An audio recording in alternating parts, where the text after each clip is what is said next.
This episode of The Charity Show is brought to you by The Good Studio, creating great content for good causes.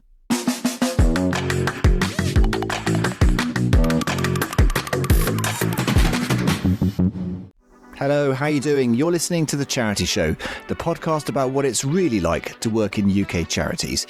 In each episode, we sit down with people from across the sector to talk honestly about the job, what's been tough, what's been great, and what they've learned along the way. Chief executives, trustees, fundraisers, volunteers and comms professionals, these are real conversations about great charity work from people we can all learn something from. If you're enjoying the show, do hit follow, leave us a quick 5-star rating and subscribe wherever you get your podcasts. So then, here's what's coming up in episode 42. And it's amazing really because Twitter, as it was, used to be a lovely place. It used to be a platform that it used to be kind of the anti-social media. People used to go to Twitter to get away from the traditional forms of social media. It is. But now it has gone full circle and has become the bad guy. So then over Christmas this year was when things kind of took a new turn and people started leaving en masse when sexual images of children and women flooded across the platform when people could use Grok to create those images. So there was a big exodus just after Christmas and has lasted kind of throughout January.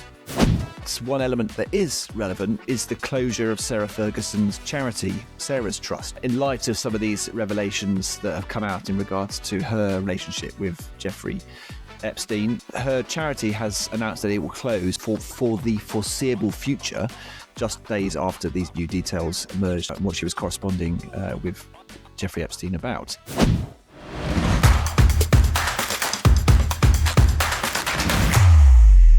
Welcome back to The Charity Show. I'm Piers Townley. And I'm Tim Bainan. How are you doing, Piers? How are you? I mean, before we hit record, we were moaning about the weather. Typical British thing to do. But how are you doing? Yeah. Let's not talk about the weather. Although I read the report, it said we've now 36 days straight or something in parts of, I think where we're recording this, 36 days straight of it. So yeah, you can do one a bit now. But it was also funny because now I'm very, very conscious of how I'm speaking on the podcast because we had a brief discussion about ums and ahs on broadcast podcasts and things. And early on this week, my team took our SLT, our CEO, our Chief Scientific Officer, our Director of Fundraising to do some media training, which was just really fun, but really focused on how the broadcast and the media kind of interviews can really, really freak people out. And it's not quite as straightforward as people think it is. And for some people, it's a lot more terrifying than it is. We've got some amazing speakers in the Brain Tumor Charity, some people that you can sit down with, and they are so fascinating to listen to. As soon as you stick a microphone in front of them or stick a camera in front of them, they kind of clam up. So kind of teasing that out and putting them in some mock podcast and mock radio interviews was really interesting. And so now I'm just very cautious of not doing too many ums and ers because my little ears are tuned for it. But yeah, bit of media training. So when we get some media requests, as you do, we have to have a key amount of people that we can put in front of cameras and in front of microphones. And a lot of it was just reassuring that we're not going to drop people onto, BBC Breakfast Live TV. We will tailor the interviews to their specific specialist areas of their departments that they do. But it was really interesting. And I think at the end of the day, everyone came out feeling kind of invigorated for it. But it has made me think about how my voice comes across, how people's voice comes across. I think I'll just forget that and I'll stop now in case I do start erring and umming too much. So how about you, Tim? How you been? Not bad, thanks. I love that whole concept. See, I'm doing it now. Thing is, when you're aware of it, it becomes something that you do without thinking about it. So now I'm like you, I'm very conscious of what I'm saying. But yeah, I enjoy media training. I remember doing some of that on the charities that I've worked in before, and it kind of, well, I think it takes you back to your journalistic roots, doesn't it, in terms of helping other people to get that, to get that experience of what it's like, to have a microphone thrust in front of you and all that kind of thing. And I must admit, I find that difficult being, I don't mind it when I'm doing the interviewing or when I'm hosting like this. I don't mind that at all. But if I was to suddenly find myself being interviewed, and having a microphone put in front of me, it is a challenge. I do find that you do have to think about it. And so I can totally understand how for members of SLT, for different charities, that can be quite a daunting thing to do if you're not used to doing it. So it's not, I like being able to help people to do that kind of thing, because it's definitely a skill. It's definitely something you've got to learn. So yeah. Okay, there's a future episode in there somewhere, Tim. Definitely. We'll think about that. Anybody who struggles when it comes to media interviews or wants to know more or that kind of thing, or anybody who coaches and helps, you want to come onto the show and talk about it, get in touch. I'd love to hear from you. So yeah, fascinating stuff. Interesting couple of weeks for me. Lots of different sort of client work going on. Lots of different projects on the horizon and things that are beginning to take shape, which is nice. Also, I launched I don't know if you saw, Piers, I launched the Good News newsletter. So a newsletter for the Good Studio, which has just come out, which I'm just trying to, this so depressing this time of year, isn't it? There's not only the weather, but the news is full of nothing but these bloody Epstein files and all that awful stuff. And it's just so depressing and so awful.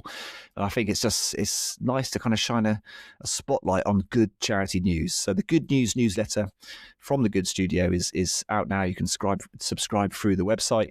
And I'm hoping just to bring people some good, quirky, happy, upbeat stories from across the sector. So yeah, check it out if you're interested. Anyway, so that's that. And then other than that, it's just been muddy dog walks and wet weather gear and all that kind of stuff. So pretty standard for January, February time. So there we go. But anyway, listen, we're talking about today. We're going to be talking about social media. And I know it's something that hits the headlines all the time. Something that we talk about a lot, and that inevitably, I'm sure you do as well, Piers. But we tell the kids not to doom scroll. But I know I'm guilty of it as well. Just sitting there on your phone, doom scrolling forever. And I think that kind of brings us nicely on to today's conversation with Madeleine Sugden about the charity exodus from X. So this is something that seems to be gathering momentum, gathering speed. And we've talked about it on the show. We had a dealer, Worley from Charity Comms last year, come onto the show to talk to us about it. But even then, that was 10 months ago, something like that. Things have moved on a lot since then. It's a fast-moving world, and things seem to be changing all the time in this social space, especially when you take into account societal politics and all that kind of stuff as well. So it's a fast-moving thing. What are your thoughts on it, Piers? What's your take on X and social media as a whole at the moment? What's your overall feeling when it comes to... We could be talking about this for hours, couldn't it? And you know what? My opinion of it changes daily, largely influenced with if I need the kids to get off it, or I catch myself, and I've got worse actually over the last 6 months, I think, of just doom scrolling. And I'm very conscious of flicking between one reel to the next on various platforms. It has got me, and I have to make quite a conscious decision to get off it. And if I have to do that, and I like to think I'm pretty mature and intelligent, I don't know how my two teens do it. The eldest, Jake's not too bad. Willow, yeah, it's a little bit, but then they use it differently than I think we do. So it's a real dilemma of trusting that they're using it sensibly, but also being aware. And then I think they're also aware of the risks and the pitfalls and the amount of time it's focusing on their attention, and the shrinking of their ability to focus really that does worry me. And I think when you see it really close to home, it's kind of like, I don't know what the answer is. And I think the genie is largely out of the box. I don't really do a lot of content myself with the charity. Obviously, the podcast, we're sharing what we produce, but I'm not a commentator. I'm more of an observer and a reposter on the various channels. So I'm very much like that one step behind. But it's a very insidious thing, I think, after a while. I don't know whether Tim will see in 5 years' time it becomes a little bit more arm's length because people have got used to it a bit more. I feel we're still in the kind of almost early stages of where this is all going to settle down. But yeah, it's fast moving, just like you were saying about the news. Yeah, I don't think you're alone in that. I think what did they say? I think 90% of content is made by 10% of the users on social media, something like that. So most people are like you and I and don't actually do a huge amount on there.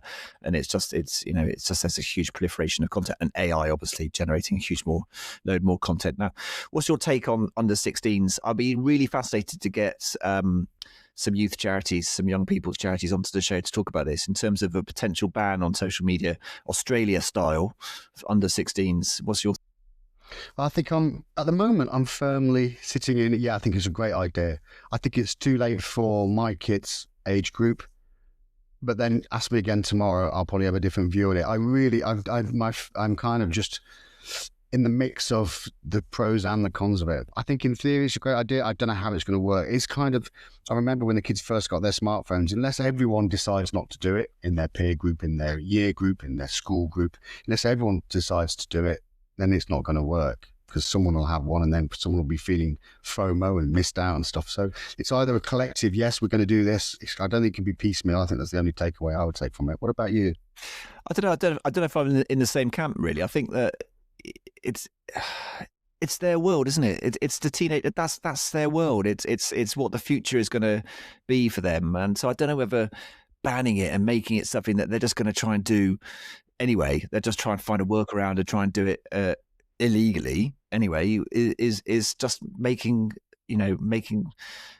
things harder than they need to be. I think the issue. Right. I think you've got to call to account the Facebook and the big players in the social space. They've got to be held to account for making content that is inappropriate and easily accessible for under 16s. That's where the issue is. It's not that they're using it. Of course, we'd all like to use them less, but it's the content they're being shown and being the algorithms showing them stuff that's inappropriate and damaging and hurtful and hateful, and that's what I think. That's where the problem really lies. But I think I agree.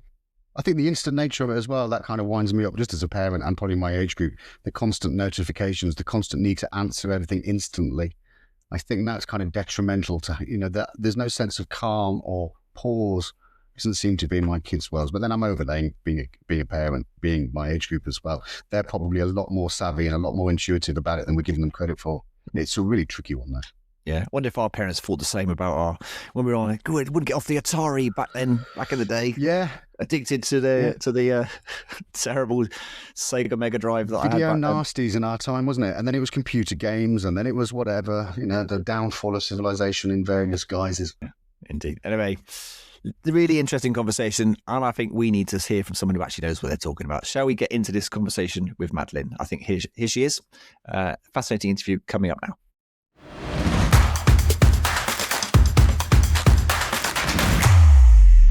This week on The Charity Show, we're joined by digital impact consultant Madeleine Sugden to talk about a big shift many charities are wrestling with right now, their relationship with social media and in particular, X. In a recent blog, Madeleine described what she's calling a new wave of charities leaving the platform, a charity exodus. Great pun. And in this conversation, we dig into what's driving that movement. We talk about content moderation, the role of platform owners, and why recent developments around AI and tools like Grok have been a red line for some organisations. We also look at what the data is showing, who's leaving, where they're going, and what's actually happening to reach and engagement as a result, as well as the rise of alternatives like Blue Sky and whether strategies like mirror publishing really work in practice. It's a wide-ranging conversation about risk, values, and strategy for charity comms teams right now. And it's split into two parts with some charity news in the middle. So let's get into part one.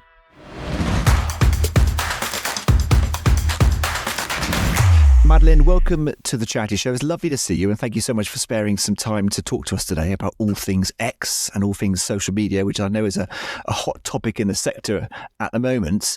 But let's start broadly, and fascinating to read the blog that you wrote. And in that blog, you described a sort of renewed wave of charities quitting X, walking away from X, especially in the early part of this new year. And you called it, quite rightly, the charity exodus. We love a pun on this show, so that worked very well for us. For listeners who might not be following this closely, or who've been hiding under a rock for whatever reason, how would you sum up what's been happening right now? What's your sort of take on that broader picture? I think if we kind of think back to when Musk took over Twitter, as was back in November 24, how everybody was kind of on their worries, thinking about how it's going to change, what's going to happen, why is he taking it over, thinking about all the things that would be lost from the user experience at that time. So there was this kind of feeling within the sector and obviously within the kind of wider social media space about something was going to change.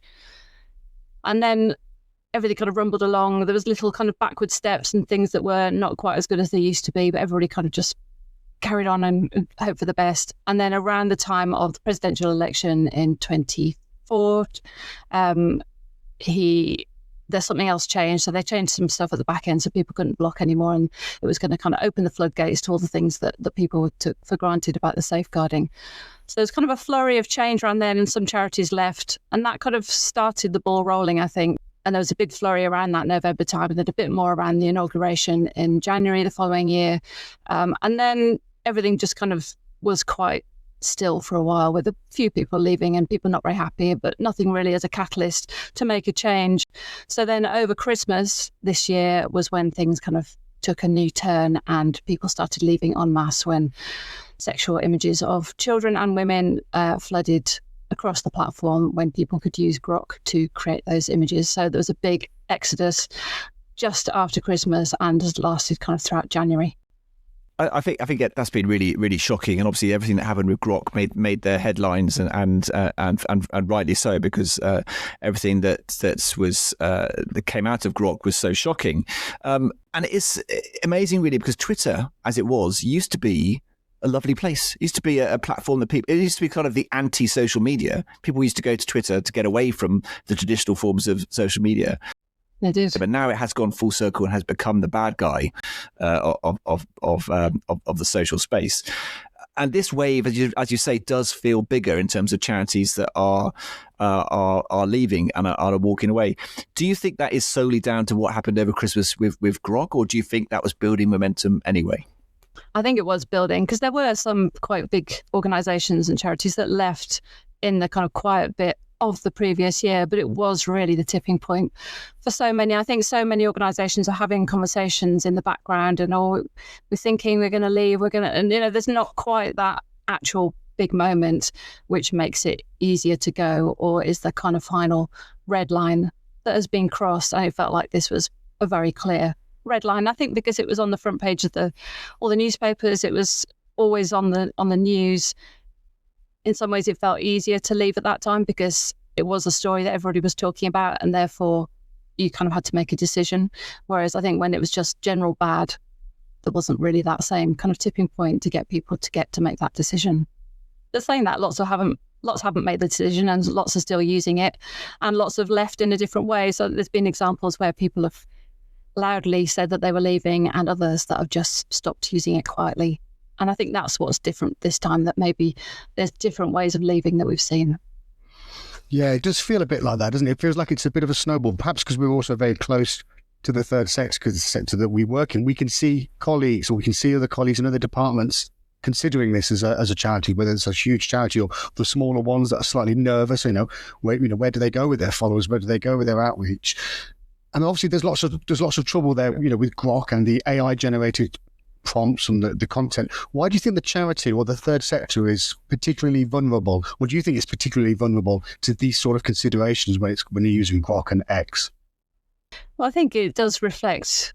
There's lots of considerations about, if you're an organisation that's standing up for ethics and standing up for children, then why are you in a space which is being used, which is not just accidentally being used, but purposefully being used, and a additional piece of functionality has been added to be able to do that without any safeguards seemingly around it. How does that reflect on you as an organisation if you're using that space? But it's not always straightforward, because the people that you're looking after and the people you're representing and the issues that you're covering are still happening within that space. And so we've seen examples where charities are deciding to stay, even though on paper it doesn't sound very ethical, but they need to be there in order to look after those topics and to be a voice in the middle of all that noise. So it's, for some organisations, it's really straightforward and it's a kind of no-brainer, but for others, it's more complicated. Yeah. And I guess that kind of negative genie, as you like, it's not going to go back in the box, is it? It's not like the next month, all of a sudden X is going to clean its act up and change. So I think the consideration for an organisation is not going to go away. It's still going to be this massive elephant in the room, isn't it, with their social usage? Yeah, I spoke to a charity today and they were saying that they had quietly quit. Just at the start of January, decided that was the point that they reached. They didn't want to be there anymore. But having discussions internally about, well, do we completely mothball the account? Do we kind of disappear completely? Do we just, so there's kind of layers. And they said that they were just going to keep it open for a while just to see what was happening, and it would give them a way back in, which is difficult to see. As you it's difficult to see what that might look like, but at the same time, France has just raided the offices of X. There's things happening in different bits of the world, aren't there, and replying to what's happening. So who knows in this fast-moving situation what's going to happen next. But there's something about that space which is used for crisis comms, for an emergency situation, for responding to a topical news story, that X just is that space. And Blue Sky tried to be its space instead. For some organisations it's working well, for some it isn't. But still, many organisations say they want to stay on X because of journalists and politicians and decision makers and the media and all those different things, all those different kind of purposes that they used it for. I don't know whether it is that space anymore or whether we're just pretending that it's still that space. Yeah, I think there's probably a lot of pretense going on there with a lot of organisations. I think that it's taken some organisations, it's taken years to build their followers, hasn't it? It's taken years to build up the account, to then suddenly say it must be a really hard decision, and probably varies between the larger and the smaller organisations. I thought it was really interesting that you said you spoke to an organisation that quietly quit X, because 6 months ago we had quite a few high-profile charities who went quite big and announcing and had a policy statement on why they were quitting, whereas other ones have just done it slightly. You wonder why charities have taken a different angle to doing, to saying that they're leaving. Because I think one of the big ones where there was a backlash was when Mind left in the spring of last year, and they put up a statement, and lots of the responses underneath were like, "Why are you leaving? Do you not support the people like us anymore? Are you just going to where it's kind of safe?" And there was quite a big backlash that came as a result of that. So maybe other organisations saw that backlash and thought, I don't need the aggro of having that. I'm just going to kind of quietly go away, and if anybody notices, then we'll do something about it. People like the RNLI have quiet quit. Yeah. And before, they've been very kind of vocal. They haven't posted since, I think, August. It would be a massive thing if they made that announcement, because you could just imagine the response that they would get. And they've obviously just worked out that it's not worth it. We'll just quietly go away and see what happens. They're responding to people's kind of fundraising messages and those kind of things, but not actually using it as a kind of public space to talk anymore. And that seems to be a really good model that lots of other organisations are doing, because it feels safer. They can still kind of keep it chugging over in the background, but they're just not using it for their kind of corporate communications anymore. Yeah. It is a dilemma, and we've had that at the Brain Tumour Charity. I know that our social media team are having or have had these considerations because the groundswell is building. The evidence against using, for example, the likes of X is kind of getting harder to justify in a lot of people's eyes, especially then with your supporter base and your base like that. What do you think? This is a bit of a general question. What do platform owners, what sort of role do you think they should take to tackle this, Madeleine? Is there something that they can put in place to moderate a more harmful content, or do you think it's probably not in their interest to do so commercially? Yeah, it doesn't seem to be in their interest, because all the bad stuff seems to feed the algorithm stronger to keep people on the platforms longer. So it doesn't feel like it's in their interest. It feels like we've reached a point of social media being so embedded in our lives when we are a captive audience, and therefore all those good practice things aren't a priority. The finances seem to be the priority instead. It's interesting with all the discussions happening and seemingly in lots of different countries about banning social media for under 16s. Be interesting to see what the how it works out in Australia. I think was it Germany this week as well. So it feels like those conversations are happening in lots of different places, maybe as a result of the Grok stuff. I'm sure it will have been a factor. Yeah, because I think Elon Musk just today, where are we? Tuesday, the 4th of February. I think Musk has branded one of the countries that are mulling this ban on social media. He's gone on the attack for that as well. So there doesn't seem to be any consideration that they are going to do anything really, which is. It's a dilemma for anyone in an organisation, let alone the third sector, isn't it? Will other platforms, potentially go down the same route? This is almost like a case of how a platform, social media has gone bad, really, and we're all having to run around to try and scrabble to make it still work for organisations. I think that's the stuff that we need to really look at as a sector and as an organisation, the effort that we put into these spaces and the communities that we've built and the, how important it is for our fundraising and for our connection with the decision makers and our cause, even how we've built these spaces on places that are not our own. We've always said, actually, it's how we build our websites and our newsletters and our offline communities. And those things are the things that we are able to be a bit more in control of. And actually, we can see from the fall of Twitter, the fall of X, that if we lose that space, then we potentially it has a big knock-on effect. So I think it's about looking at all those different spaces that we're operating in, even to the extent of places where we host our websites, how I use our newsletter. There's conversations I've seen from Canadian charities talking about, well, we don't want to use a particular hosting platform anymore because it's US owned. What does that mean if something happens between the countries and the geopolitics? And this, where do you end that conversation? It's not just social media; it's all the different technologies that we're using and becoming reliant on.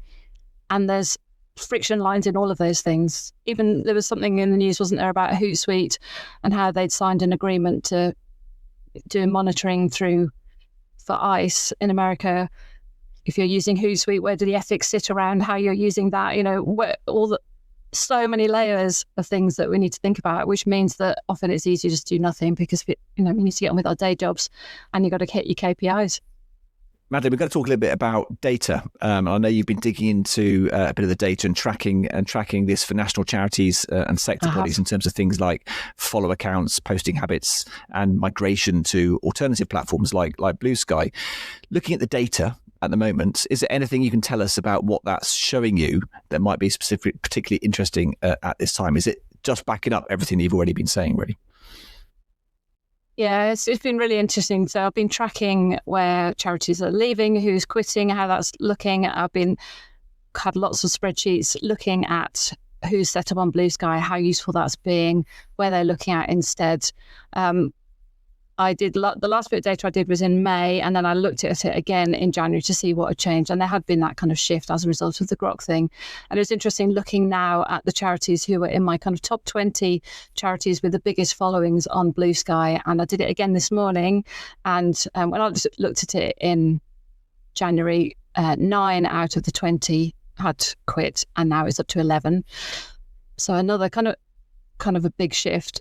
And those are the ones with the biggest follower counts on Blue Sky. And for those ones, lots of them were kind of doing dual publishing. So they were publishing exactly the same on Blue Sky as they were on X. And when I had looked at it previously, often they had much bigger counts of followers on X than they had on Blue Sky, but the engagement was much higher with the same piece of content on Blue Sky as it was on X.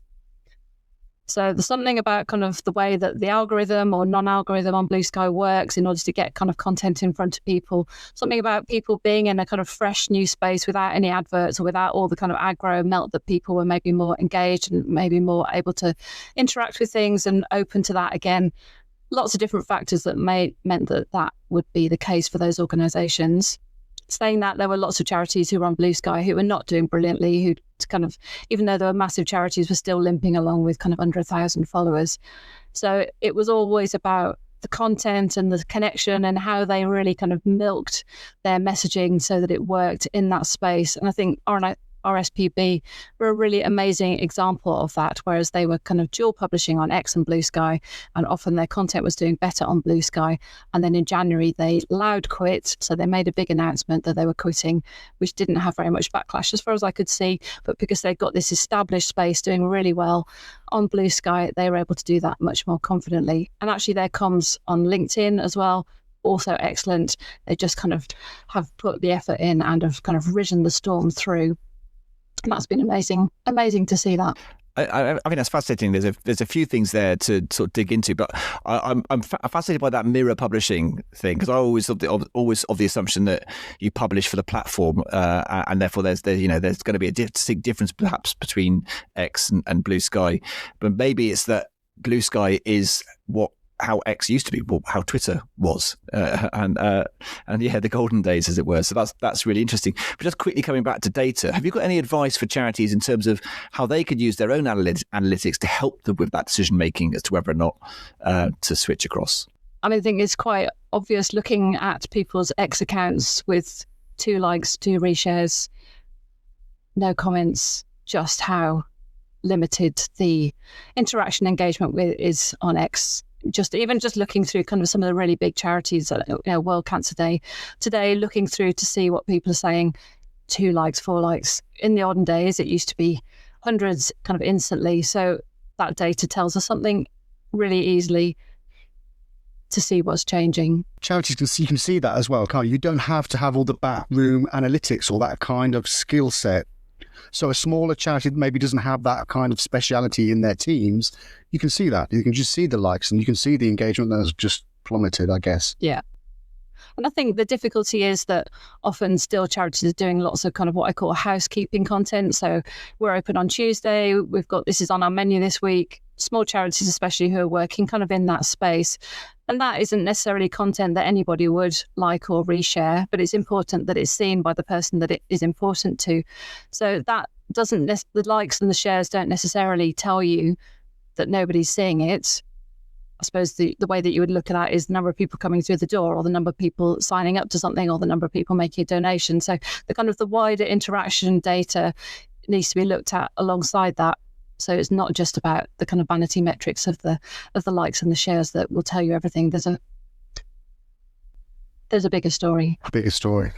And just think, I suppose, throwing into all this mix as well is the huge surge of kind of AI, not AI slot, because a lot of charities, a lot of organizations have been using AI over on these platforms, and the images and the content that is generating is obviously coming under a lot of fire as well, particularly in the third sector where you've got a bit of, bias there, cultural bias there, or savior type images that some charities have been accused of generating. Obviously, they're experimenting all the time with their content, but this could be really, really damaging for charities, couldn't it, as well? Combined with, what's going on with just X. If these images are being used or being used by teams to funnel into the content of an organisation.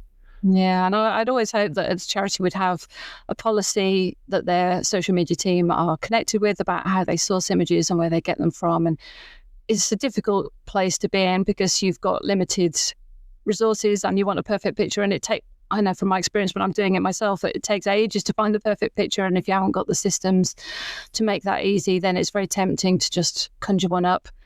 And actually, I don't see that much across social media from charities that feels like it is AI. That feels like it's much more of although this week there was an example of the British Museum sharing a video which was using AI, and they got terrible coverage as a result of that. So maybe those things can be lessons to us all, and that will be hopefully that won't happen again within the space. Yeah, because if you lose that trust in your messaging or you're not going to get it back, and you're not going to get it back in the charity sector, not easily. I thought it was a really interesting debate around AI images. There's the whole thing. I remember seeing this whole article about white savior imagery being generated by AI when prompted to do so, in terms of show a charity supporting a project in Africa, and it generates these white savior images of a white person helping in Africa, and. I think that opens up an interesting debate, because obviously AI is just creating that image from what it can pull from already out there. So that stuff's already out there, and AI is just pulling on that information from wherever to create its version of what it thinks you're asking for. So I think that's an interesting debate in itself. But I think there's lessons for charities there. This isn't an AI podcast episode, but there are lessons there in terms of the importance of accurate prompting in order to generate what, if you are going to use it, and using it ethically and responsibly, and being transparent that you're using it as well is also crucially important. But being very, very confident and accurate in what you're prompting AI to do is really important.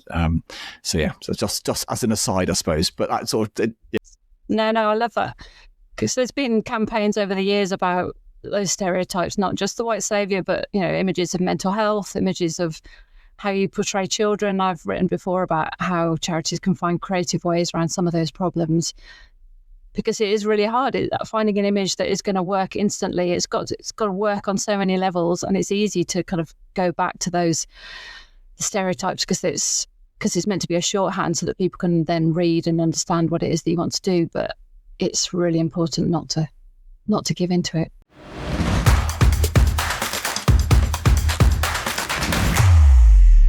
This is the part of the show, Piers, where we dive into some of the latest charity news. What have you spotted in your inbox this week, Piers? Well, it's timed really nicely with Madeleine guesting on the show. It's all about AI. It's all about, the use of in the charity in the third sector. There was a recent report last week about how many applicants for charity roles were using AI in their applications. Not surprisingly, a load of them were. And then there's another survey that's been released by civil society, all to do with AI. So we're all dabbling in it, but it's what does the public think looking in at the charity sector using AI? And a recent survey, it's been, as I say, quoted in the civil society, found that perceived risks remain prominent, it quotes, with many, many charity supporters. And some of the key stats includes these: that data security at 36%, a loss of human factor at 35%, and the risk of serious mistakes at 31%. They were the most common concerns outlined in the research. This is something that we've talked about quite a lot, and we'll talk about with Madeleine as well. And as she's mentioned, it's the use of AI-generated images in the third sector. Recently, the subject of a massive social media storm over on X, obviously with Grok and everything like that. And it's divided public opinion, according to this survey. Some 40%, which I think is really, really high, surprisingly high, some 40% found that AI-generated content was acceptable, while just 31% said it was unacceptable. So divided views there, but I thought that was quite high, Tim, really. I think 40% is a really high figure. I'm amazed at that people think that that it's acceptable for AI images to be used by charities.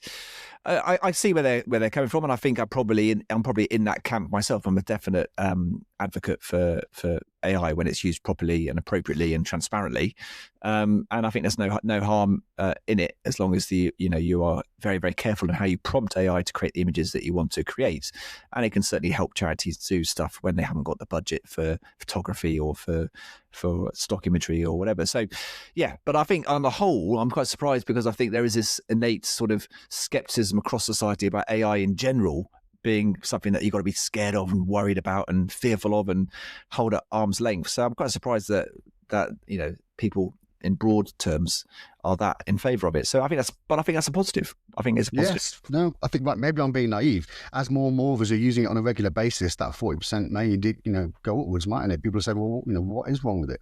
It's only going to get more sophisticated and more intricate as well. So very interesting times. So what have you found in the news and the headlines this week, Tim? Okay, well, this is news that as the news has dominated the headlines this week, and seems to be for weeks on end. So the Epstein files and everything that's been going on there, and I don't want to get into that now because that's a huge topic that's not relevant to this show. But one element that is relevant is the closure of Sarah Ferguson's charity, Sarah's Trust. So I don't know if you heard about this, Piers, but in light of some of these revelations that have come out in regards to her relationship with Jeffrey Epstein, her charity has announced that it will close for the foreseeable future, just days after these new details emerged of what she was corresponding with Jeffrey Epstein about. And I think it's just worth us talking about it briefly on the show, just to sort of just to put it out there that obviously the charity is closed because of this historic relationship that she had with Epstein. But at the same time, that means the end of the work that the charity was doing. And the charity, I'm just reading from the BBC website here, charity is or was dedicated to supporting frontline grassroots work to address the humanitarian and environmental crisis, the hunger crisis, and issues perpetuating cycles of extreme poverty. So as with all trusts, obviously, they probably did some great work, and they probably do some great work. And there are people at the end of that who have been benefiting from the charity and from its support. And if the rug is pulled from underneath them, what does that mean for them? So the headlines are inevitably about the fact that her charity has closed because of what she and what her relationship was with Jeffrey Epstein. But at the end of the day, we can't forget there are people at the end of this line, at the end of this work, that were supported by her charity that now probably won't get the funding or the support that they previously received. So and more victims of this horrible situation. So I think it's just worth flagging that. What are your thoughts? Yeah, I think you're right. It's all the staff, all the supporters, all the work that's obviously been done on, as you said, the grassroots and the ground level of that charity, or any sort of respected charity that comes under fire like this. It's got to be absolutely devastating. You just hope that there are, other organisations out there that can take up the slack and step in to help out. But yeah, no one comes out of it good. Definitely not.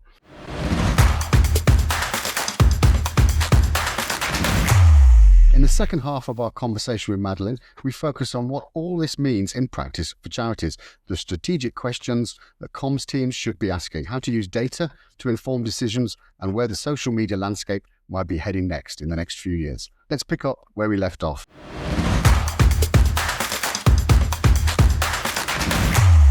Can we just come back to that whole concept of mirror publishing or mirroring and posting the same thing on those two different platforms or multiple different platforms? Is that the right thing to do? What's your take on that for a charity that might be guilty every now and again? Just because just the two of us, and we do. But I just wonder, for a charity that is currently, debating that whole decision, do they stay, do they go, and where do they put their efforts? Is that the right thing to do? Is mirror publishing the right thing to do? I think because if you were looking to mirror publish between X and LinkedIn, then that wouldn't be the right thing because it's a different space and it's got a different purpose. But I think because Blue Sky and X are so aligned, the functionality is pretty much the same. Probably the way that people use it is the same. You just always do the scrolling through and you're just looking for something. Then I think mirror publishing is fine. And actually, if we look at those examples that I'd found in the research that I've done, and look at the organisations that are mirror publishing as standard, people like The Big Issue or like Hope Not Hate or Good Law Project, I think it was. So those ones that are kind of doing, actually just looking at how it works, that the numbers are better on Blue Sky pretty much consistently. There's a few where X is better for them, but it's quite a rare thing. So using that data collectively across those 20 or so that were doing it like that, it felt like it was the right thing. And it's just helped to make that jump over to Blue Sky much easier. So lots of the messages that people are doing when they are doing that loud quit are, come and follow us in these other places. And Blue Sky is obviously mentioned really often as part of that. And are there any examples of, you mentioned the RSPB earlier on, are there any other examples of charities that you think are doing Blue Sky really well? Yeah, RSPB, gold star for RSPB. So RNIB are doing really great about raising awareness of alt text and getting that message out there. The thing about Blue Sky is that you can set yourself a reminder to use alt text, so you don't have to rely on your brain to tell you to do it if that's something that you don't naturally do. So that's quite a nice bit of functionality, which hopefully should make that easier. So RNIB are doing good. Who else? I feel like the kind of energy, it's a different space, but it's kind of quite subtly different to think about how it is. And it means that you can look at how you're doing on X and you don't have to think, I just need to port it over. You can think, actually, I'm in a new space. I can do storytelling, or I can do video, or I can do, how can I make this space work for me and change the way that I do it in order to work? It's kind of, I think any time where you're making a change and there's opportunity to make other changes at the same time, because you can kind of look at it fresh and start again rather than having to think about all the legacy stuff from before. It does feel fresher. Blue Sky does feel fresher. And maybe that's just because it's the start of it. For the charity show, our socials on Blue Sky have been very successful, actually. The engagement feels, it doesn't come with any baggage, but I'm not quite sure whether that's a psychological thing or just maybe a third sector thing. But we are seeing over on Blue Sky a lot more charities engaging, and it's building quite quickly, I think. Well, it was interesting when Blue Sky kind of really started up for charities, which was in those kind of early days. So September 24, losing track of time these days, September 24. And I saw so many messages from people. It was like they were kind of coming out of a war zone and blinking. And there were messages from people saying, oh, it's so nice to be able to log on in the morning and not have to kind of have my shot of coffee and take a big deep breath. And I can just come here and I can just walk around amongst the trees and I can feel like I'm in a happy place. And it feels, imagine for people that are working on the front line in social media, just must feel like such a kind of fight all the time to be able to, not just kind of all the unpleasantness, but the adverts, and it's just untidy and just noisy, difficult stuff to wade through.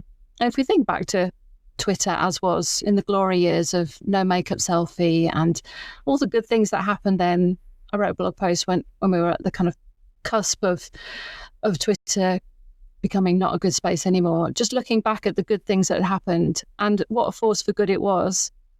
And I think that's why it took us quite a long time as a sector to leave, because we were hanging on to all of that good force. And so many of the people who were working in social and working in comms were using it personally and felt like we were at the front of something exciting and felt very personally invested in it and learned from each other. And there was this beautiful connection.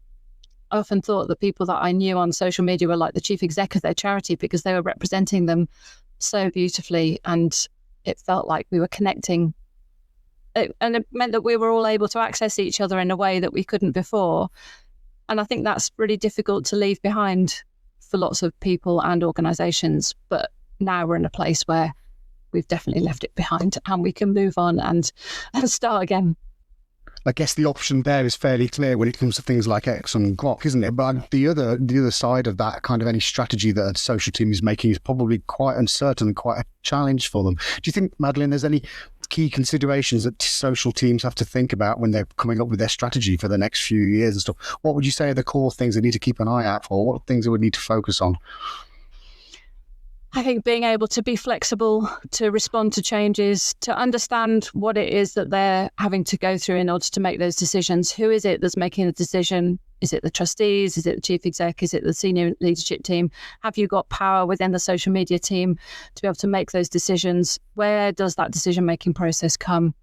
Where are the red lines? What are the things that are problematic for you?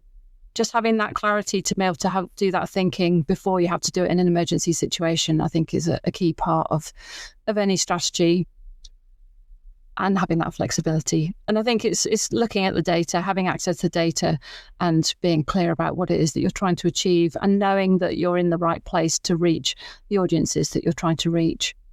And having that social media strategy sit alongside a kind of bigger comms strategy, which is also looking at website and newsletter and all those other things that you've got more control over. Yeah, I guess just having that flexibility, isn't it? We've seen that, 6 months ago, it was a slightly different conversation. 6 years ago, we wouldn't have even thought we would be having this conversation. So with a kind of a crystal ball, Madeleine, what do you think social media is going to look like in 5 years' time? Because, or is it just impossible really to 5 know? years. Well, yeah, 5 years. Actually, 5 years is way too long. Should we say the next 5 months? Which is a terrifying thing in itself. 5 days. Yeah, I mean, even next week, next month, in the summer. Yeah, I can't call it at all. It feels. I do hear people saying that they don't want to be on Instagram anymore because it doesn't help them to connect with the people that they're following. That people don't want to be on Facebook because they don't see the messages from their friends and family like they used to, and it's just the algorithm is controlling things. So. And maybe that's a generational thing, and maybe, my children are definitely not taking a step back from TikTok and the things that they're looking at. So maybe the changes within government things will be a catalyst, and that will be a change. Yeah, it feels like we're in a real time of significant flux, and the flux isn't just within the space that we can control. The flux is world stuff, but also it's government policy and looking at it kind of more widely. I mean, there've always been those discussions about screen time, haven't there? But it feels like there is now discussions about screen time for children in a way that feels a bit more purposeful, like something might change. But whether that change needs to come at government level or platform level is difficult to say. I mean, it probably will come at government level, but should come at platform level. Yeah. But you're right. There's been a slow of governments making these decisions, whereas before it was kind of a lot of chatter from lobbying groups or third sector or other organisations, educational establishments. But to see in the news, Australia's doing this, or Spain or France are considering this, that feels like, okay, the momentum may be building, and that might actually, as you say, that might drive what it looks like for the next few months, 6 months, a year at least. I think that's really interesting, because I think what we're seeing is like a society-wide shift, isn't it? And gaining momentum in terms of seeing social media as a bad thing, as something to be scared of and something to be held up and put at arm's length. So got to keep our children away from social media. We've got to reduce our time on social media. We've got to step away from our phones. We've got to, all this is bad.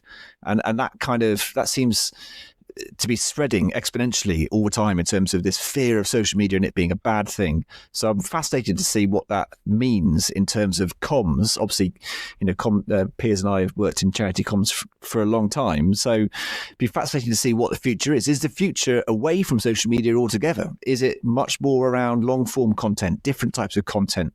We see a resurgence in print, maybe. Who knows? It could be these things could come full circle. You don't know, do you? It could be that 5 years time could look fundamentally different to how it looks now.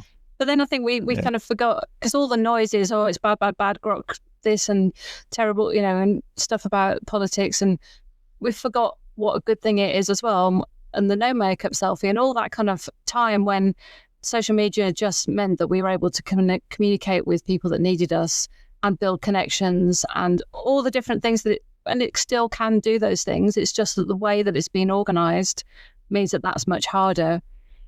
And so I think there's something about really kind of going back to basics to think, well, what is it that we want to get from it personally, and as an organisation, what can we make it do for the people that we're sending it out to, and just go back to basics, thinking about what is it for. Because for me, I still spend a lot of time on Blue Sky and less on LinkedIn, which I find a bit more hard work. But it's so valuable for what I do, not just keeping an eye on what everybody else is doing, but just learning new things. And that's a wonderful thing that 15, 20 years ago I didn't have, because social media didn't give it to me. It is interesting, though, from a marketing perspective, that conversion rates for social media have absolutely fallen off a cliff. So calls to action that are pushed out through social media now, I think the response rate is something like 0.3%, something like that, sector-wide in terms of calls to action on social media, which is appalling. Whereas compare that to email, which is something like 6 to 10% as an average, something like that. Much more successful conversion rates and other forms of comms similar. So it could be that people used to see social media as the golden ticket. Put it on social, quickly put this out on social and everyone will come flocking, and we get lots of sign-ups and everyone will come to our event. But that's not happening. But maybe that's the kind of 1 + 1 = 2, whereas actually I think it's much more than that. I do quite a lot of work around digital legacy fundraising, and legacy teams complain that their social media campaigns don't do as well as kind of the mainstream ones, sharing pictures of squirrels or buildings or children or whatever. But actually it's all part of the same thing. The squirrels and the buildings are leading up to the ask. It's not just that the ask is in isolation. So actually all those things that people are seeing on social media, all those asks eventually will come to an ask which is in person or which is done in a different way. It's a kind of a collective experience rather than just we ask, we give, and it being kind of that instant thing. Yeah. That's a classic marketing principle. You've got to see things 7-8 times before you make a decision. Yeah, absolutely. Madeleine, it's been absolutely fascinating. Thank you so much for joining us. Last question, and for charity comms folks listening in, what would your advice be to them, not only in regards to X, but in terms of their overall approach to social media tomorrow? What would your advice be for them, having listened to this today? What should they do tomorrow? What should they do tomorrow? I always think it's good to go and see what other people are doing. That's not an instant kind of hit, but it's very easy to be kind of locked in your own little bubble, thinking what you're doing is right and interesting, and I'm sure it is. But it's useful to go and see what other people are doing, see who's still on there, still see what channels they're using, see what they're talk to other people, make connections with similar people working at other organisations, find out what the implication of making changes or staying put has been for them. Use that as ammunition to make decisions yourself. And also think that what you're doing tomorrow might be different to what you're doing in a week's time, because it'll have changed all over again. So fast. And enjoy the ride. Oh, dear. Madeleine, thank you so much for joining us. It's been an absolute pleasure. We'll put the links to your amazing blog, your fantastic blog, and to your LinkedIn profile in our show notes. So anyone wanting to find Madeleine, just head to the show notes and everything will be there. But Madeleine, thank you so much for joining us. It's been great.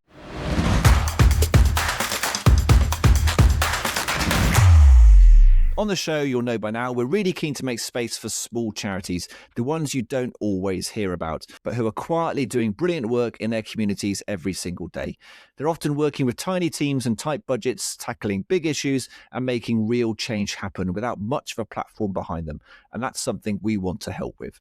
So if you work for a small charity or you know one that deserves a bit more recognition, we'd love to hear from you. Drop us an email at thecharityshowpod@gmail.com or use the link in the show notes. Tell us who you are, who you support, and what would genuinely make the biggest difference for you right now. We'll do our best to bring those voices onto the show.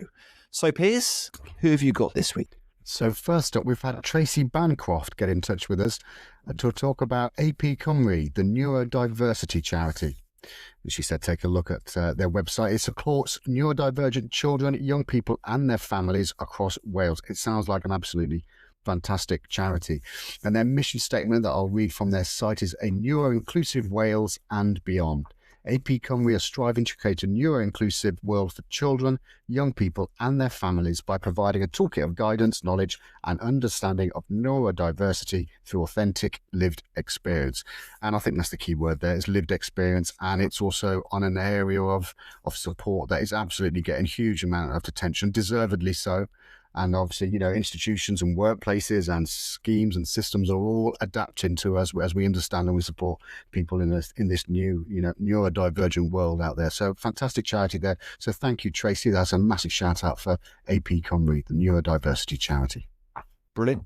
And we'll put the links to that charity in the show notes, as we will do for the charity that Ellen Cole got in touch to tell us about. She told us about the Muscle Help Foundation. Now, she says they offer accessible recreational experiences known as muscle dreams for children, young people and their families living with muscular dystrophy across the UK. They are a small national charity and do amazing things across the country. So again, probably might not have heard of them before, but what an amazing organisation doing some great work for children who really benefit, hopefully, from these muscle dreams. I'm dying to know more about that. Sounds fantastic. Yeah, fantastic.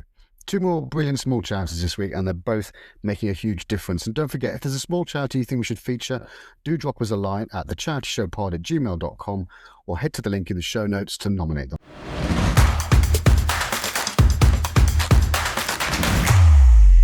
And that's a wrap for episode 42. A big thank you to Madeleine for scaring us all a bit with the future of social media, something we can all relate to, Piers. Absolutely. If you struggle to make a call on what to do in regard to X, personally or with your organisation, you can tell us all about it, as well as any of the stories you'd like to share. We'd love to hear from you and to welcome you on a future episode. Absolutely, please do get in touch. All the links you need are in the show notes, and we'll be back in a fortnight, so give us a follow on your usual podcast platform to make sure you don't miss it. And while you're there, please give us a quick 5-star rating. It really helps others in the sector to find the podcast. Thanks for listening, and we'll see you next time on The Charity Show.